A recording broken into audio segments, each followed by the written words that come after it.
So the Bud Light situation is a prime example as to why you do not pander to the woke. You don't do it. If you do it, eventually they're going to come after you and eat their own. This is something that we see happen time and time again, and it didn't take very long for Bud Light to realize this because they decided to disavow Dylan Mulvaney on an earnings call that unfortunately for them went public. Even though they didn't want the disavowment to be public, they wanted to keep it private. They ended up disavowing him, which in result, the woke found out about this and now are trying to basically boycott Bud Light as well. Now, we've talked about this before, but why are we talking about it again? Well, apparently, there is a activist group for the LGBTQ community that has decided to strip Bud Light of any kind of rating for caving to the Dylan Mulvaney backlash that happened when they did their ad. Now, this is hilarious to me because, again, these are the same people that pandered to the woke, right? Like, you pandered to them, and these freaking ads are pissing me off. These are the same people who pandered to that side, right? Like, you pandered to the LGBTQ community,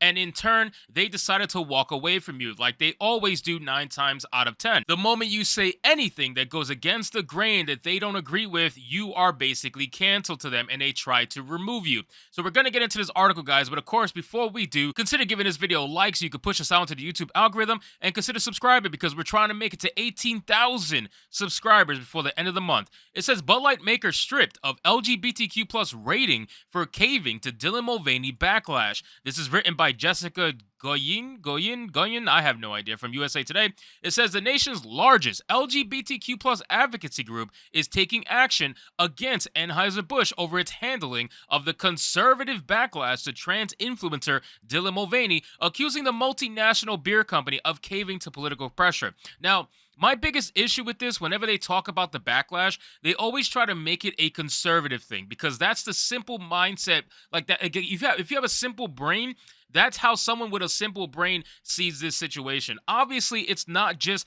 a conservative boycott. To achieve the numbers of sales drops that we've seen with Bud Light, there would have to be a multitude of different kinds of people partaking in this boycott. Not only that, for you to say that it is a conservative backlash, sort of a boycott, but then you have LGBTQ groups also boycotting Bud Light, it kind of goes against what you're trying to say when it regards Dylan Mulvaney. Obviously, it's not very truthful. Everybody's partaking in this boycott. All kinds of people. I know of gay people that are partaking in this boycott because they don't want to deal with the pandering bullshit that all these companies are getting ready to do for the next month of June. Although, if you guys haven't noticed, like I said in my last couple videos, they're starting really early now. They're starting weeks ahead. They're treating this shit like Black Friday now. Except now it's called Gay Friday. It says, in a May 9th letter shared exclusively with USA Today, the Human Rights Campaign informed the Bud Light maker that it has suspended its Corporate Equality Index score, a tool that scores companies on their policies for lesbian, gay, bisexual, transgender, and queer employees. Who cares?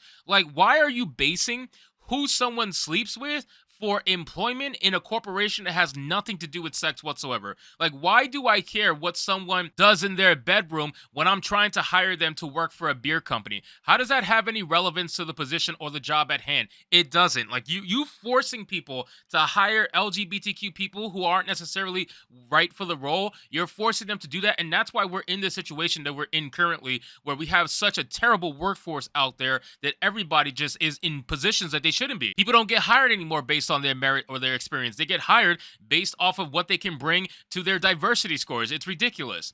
It says companies that receive a 100 score on the index's 4 criteria, protections from workplace discrimination, inclusive benefits, inclusive culture inside and outside the workplace, and responsible citizenship, receive the best places to work for LGBTQ plus equality seal of approval from the Human Rights Campaign. Who gives a fuck?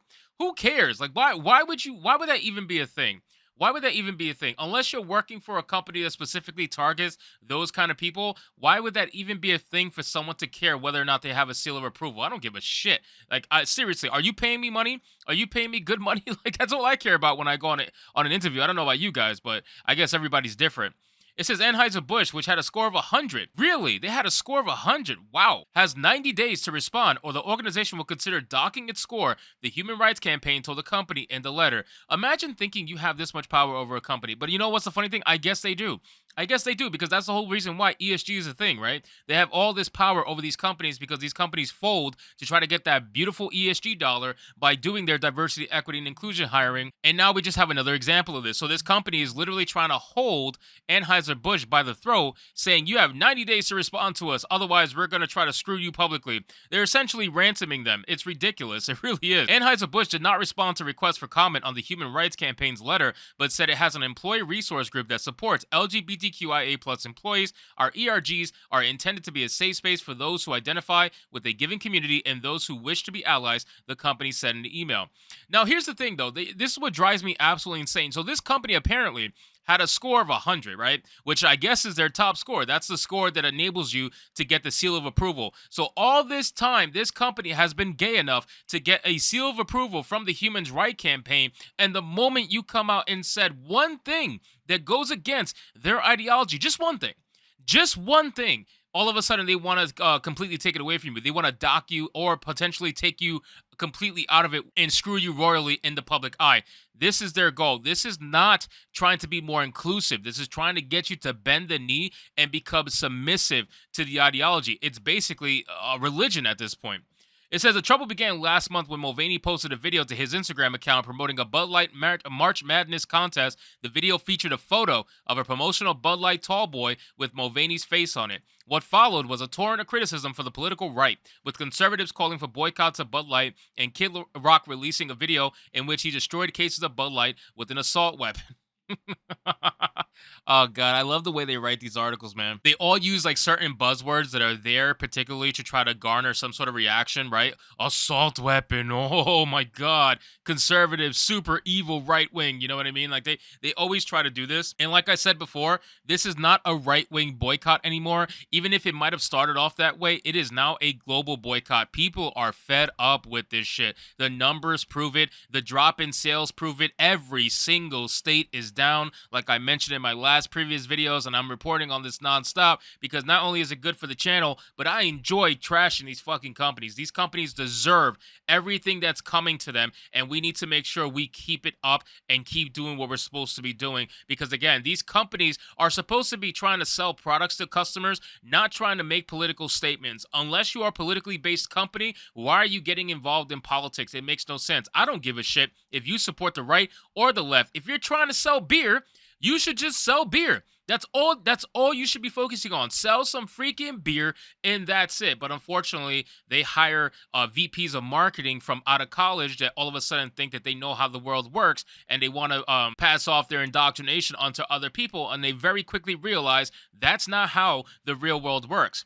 It says, as sales slumped, Anheuser-Busch put 2 of its executives on leave and issued a statement from its CEO, Brandon Whitworth. We never intended to be part of the discussion that divides people. We are in the business of bringing people together over beer. Well, you should have remembered that before you did a stupid ad like that with Dylan Mulvaney. And I know that if the ad was successful, I'm telling you right now, guys, if the ad was successful with Dylan Mulvaney, I promise you, they would have did an ad every single day for an entire month for Pride Month. But unfortunately for them, after the roasting, I don't know if they're actually going to do that. But let's see what they end up doing. So anyway, guys, thank you so much for watching this video. I hope you did enjoy. And if you did, consider leaving me a subscribe. I would greatly appreciate it. Don't forget to like the video, comment, let me know what you thought. And I'll see you guys on the next one.